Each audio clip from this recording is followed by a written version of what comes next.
Hey guys, what's going on? It's Brittany here, back with another video to help you guys live a happy, healthy, awesome life in a wheelchair.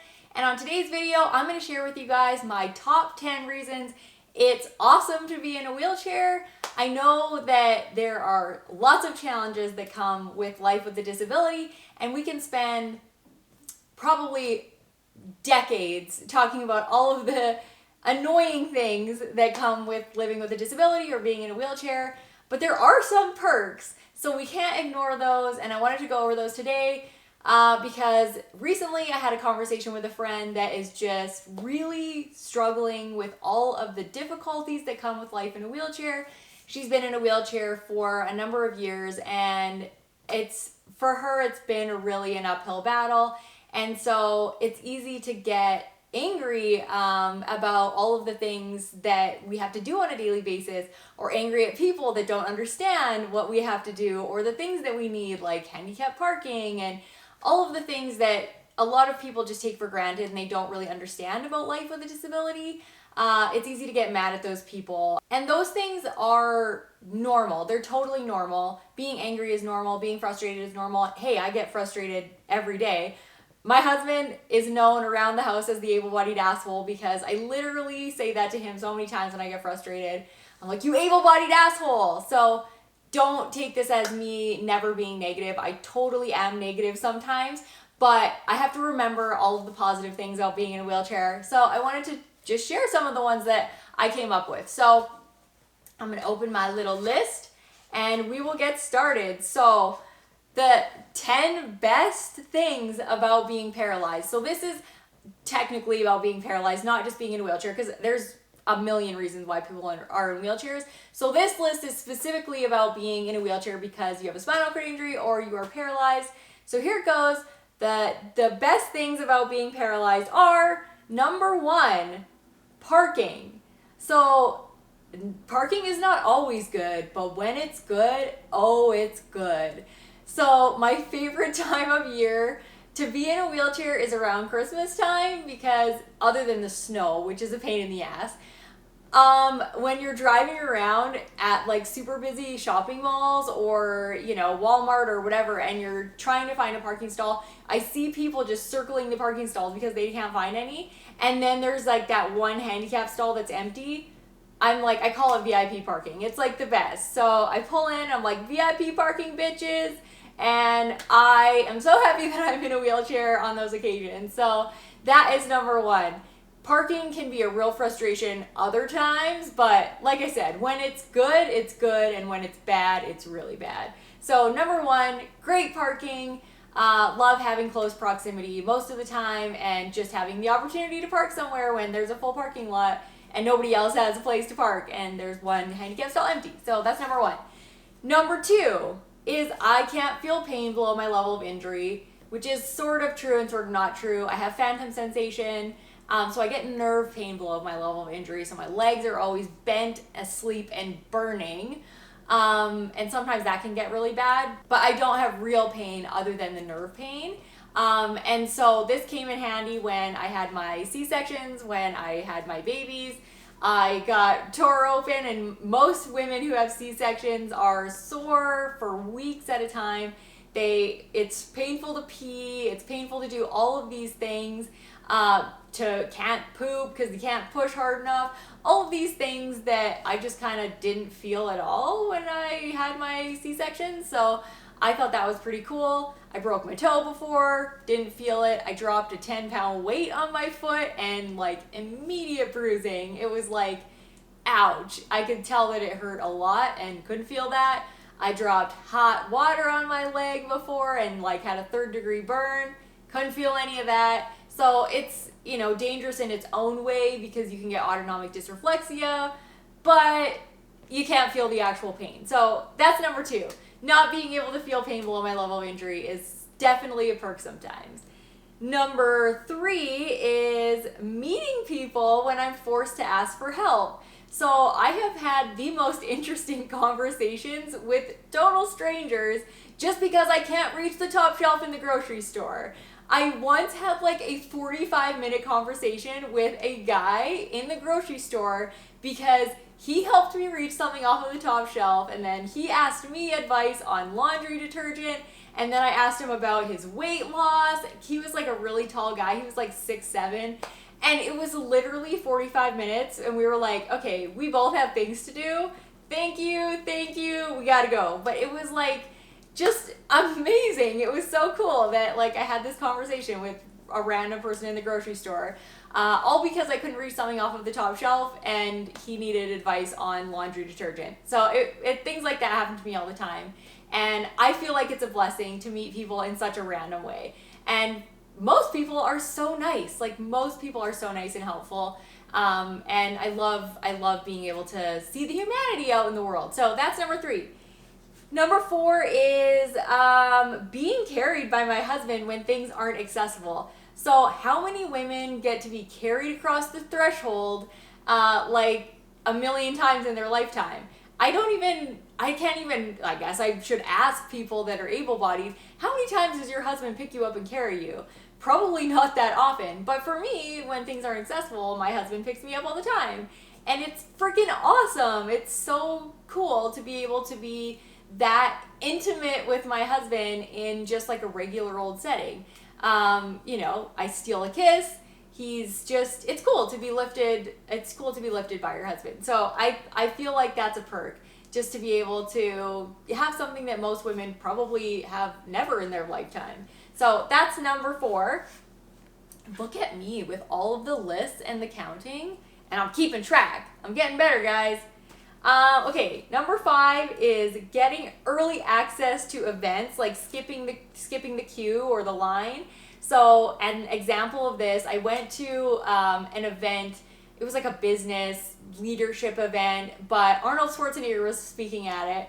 And it was like a super long lineup. We were supposed to show up to register, and I went with my brother, and I got in the back of this, line that had hundreds of people in it, and we're just waiting there, and then all of a sudden, one of the, venue workers, I don't know what they're called, they came over to me and was like, oh, would you like to go in early? And I was like, why? And they were like, well, we have disability seating, and these are just our normal practices for people that have special needs.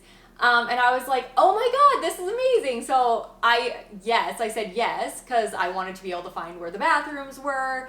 I just had a whole bunch of things that I wanted to do before there was a giant crowd inside the actual arena, or where the seating was.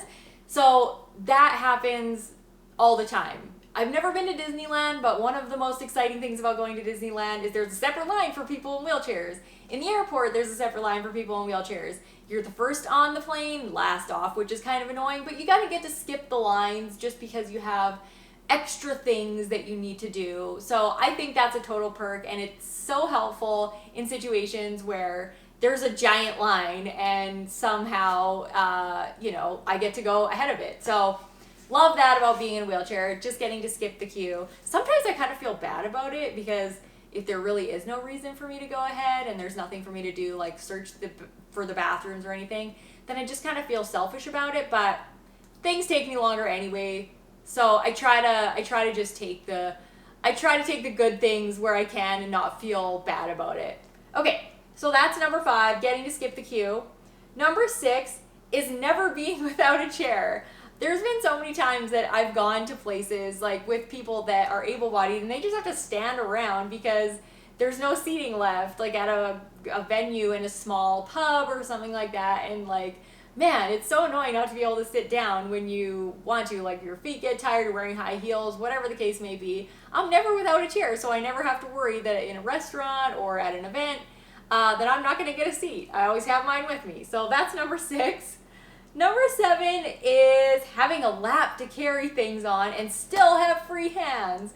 So I love being able to, if I'm cleaning up the house, pile things on my lap and still have my hands free to do other things, which is awesome. There's other situations where your hands aren't free, where able-bodied people do have hands free. If I'm wheeling, I can't really carry a cup of coffee whereas somebody that's walking can carry a cup of coffee. So things like that are a little bit annoying, but there's situations where able-bodied people don't have that advantage. If they're carrying something in their hands, they don't also have a lap when they're walking around to carry things on, so they can't like double carry things, whereas people in wheelchairs can. There's even a thing called a lap stacker, which is like, I'll link to it in the description below. It's on my wish list. Lap stacker, if you want to send me a lap stacker, I would love to do a review on it. Just gonna throw that out there. It's like this thing developed by a guy in a wheelchair in New Zealand that is like straps that you can put together over like the pile of crap that you're carrying on your lap. And it'll hold it in place, because sometimes things fall off. But it's so nice to be able to have a lap that you can carry stuff on and still have your hands free. This was so beneficial when I had little babies, because they just rode around with me all day long on my lap. I just put a little nursing pillow with a little hole in the middle, and then my kids would lay on it, and it would be awesome. I could do dishes with my baby on my lap, and they were always close to me. They always felt comforted. They weren't crying.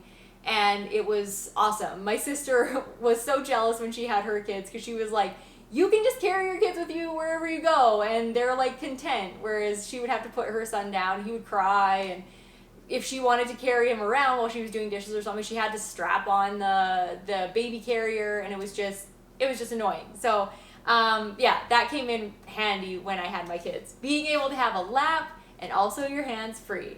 Okay, that's number 7. Number 8 is being able to pee anywhere. So this might not be the same for everybody that's paralyzed, but it is a reality for me, because I pee from my wheelchair with a zipper that I have in the crotch of my pants, and I pee into a container. So I have a video of this. If you want to see it, you can go watch that. I will link to it in the description below and in the cards up above. But I basically can pee like a man, and it's like awesome.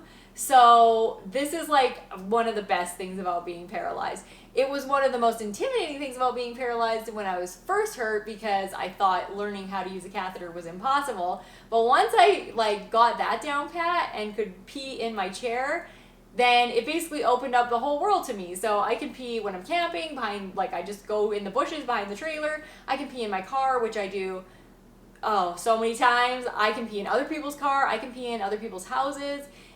If I just go in like a bedroom or something like that, if their bathroom isn't accessible. So it really opens up the bathroom situation for me. And, you know, my sister and other women, they have to like squat and maybe pee on themselves. And it's not pretty when you're a woman and you have to pee somewhere other than a bathroom on a toilet. So this is really handy for me. So that is number 8, being able to pee anywhere from my wheelchair, or just not even in my wheelchair, just from wherever I am sitting. Okay.